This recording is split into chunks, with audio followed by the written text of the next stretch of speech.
शिक्षा विभाग को सीएजी की रिपोर्ट प्राप्त हुई है।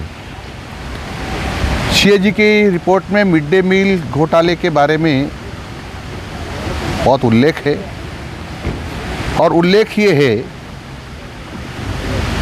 कि इन्होंने जो पोषाहार खरीदा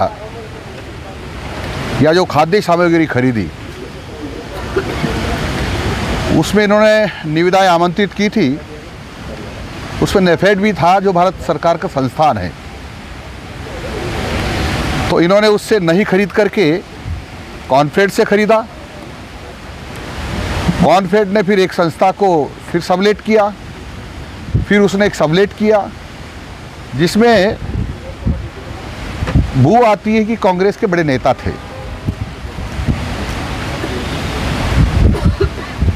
और उन्होंने ये भी लिखा है कि जो नेफेड 50 रुपये किलो दाल देने को तैयार था उसको इन्होंने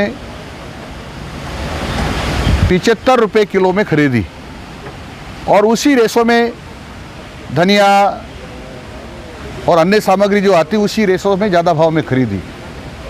दूसरा ये है कि उन्होंने ये भी कहा कि जो मिड डे मील के समय कोरोना के समय जो दे नहीं पाए थे तो उन्होंने इकट्ठा इनको भिजवाया।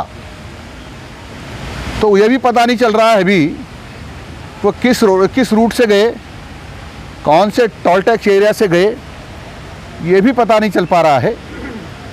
और 100% बच्चों को इन्होंने वो सामग्री उपलब्ध करा दी ऐसा कहते हैं।